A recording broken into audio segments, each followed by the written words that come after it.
Hey guys, happy Sunday. It's Pastor P here, just dropping in to say hello and just want to spend a few minutes with you. Just to pick up where we've been leaving off in January. I hope you've had a good weekend. Each weekend, we look forward to spending some time with you. I worked all this weekend, got home just a little bit ago, but did not want to miss out on sharing some time with you. And we've been focused on this month on the words we say, how our words are a creative force. We bring things into being by what we speak. We speak outwardly. We speak to others. We speak between our own ears. We have talked about how the whole world came into being because God spoke. And throughout the scriptures, we've got quite a few verses that really address the words we say and how powerful those words are. I want to call your attention to Proverbs chapter 12. In the 14th verse, it says, "From the fruit of his lips, one is filled with good things." It says, "As surely as the work of our hands reward us." It says, "As surely as the work of his hands rewards him."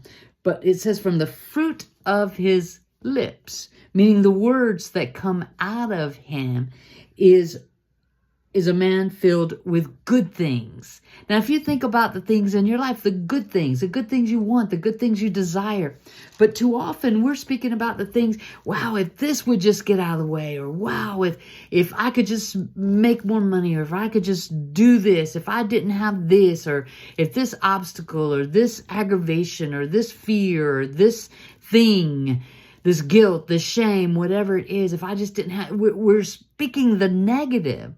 And then wondering why negative still happens.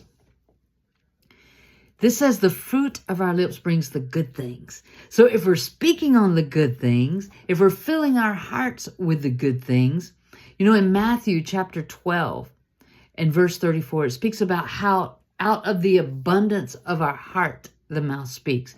You can tell a whole lot about someone's heart by the words they say. A lot of times we're like, well, I don't really know them, or I don't really, I don't know that. I don't know if that's what they're doing or whatever. Pay attention to what people are saying, because that identifies what they're believing, because out of the abundance of the heart, the mouth speaks.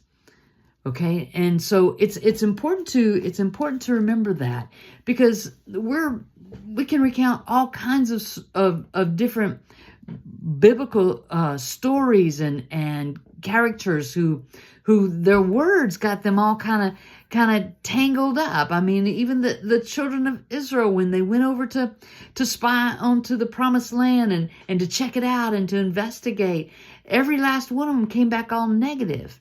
Except for two, Joshua and Caleb. And Joshua and Caleb got to go into the promised land because of the things that they wrote. The fruit of their lips, they spoke goodness, and goodness came to them. Even in Jeremiah, the prophet Jeremiah, in the first chapter, it says, "The word of the Lord came to me, saying, before I formed you in the womb, I knew you. Before you were born, I set you apart. I appointed you as a prophet of nations." And Jeremiah's like, huh? What? "Sovereign Lord," I said, "I don't even know how to speak." He said, "I'm only a child." And the Lord said to me, "Do not say, I'm only a child. You must go to everyone that I send you to and say whatever I command you. Do not be afraid of them, for I am with you." And God goes on to say, "And I will rescue you." And then the Lord reached out his hand and he touched Jeremiah's mouth, and he said to him, "Now I've put my words in your mouth. See, today I appoint you over nations and kingdoms, to uproot and to tear down, to destroy and to overthrow, to build and to plant." You see, Jeremiah started coming back at God. Hey, God's like, dude, I made you a prophet. And he said, a prophet to the nations. And Jeremiah's like, well, back up just a second, Lord. I don't even know how to speak. I'm only a child. And I just love that. What God had said to him. It's just like, Jeremiah, say not. One translation says, Jeremiah, say not. But it says, the Lord said to me, do not say, I am only a child. Do not say, I am, the things that people share a lot now, especially after a certain age. I am old. I can't possibly do this. I don't have enough education, or I don't live in the right place, or I don't know how to speak that language. I don't know how to do this or do that. We're always very quick to respond with what we don't know how to do, or what the negative side of things. How about the possibilities? We began to reshape that and change that fruit. Let that be good stuff that's coming out of the abundance of our heart. Begin to fill our heart up with the things that I am able.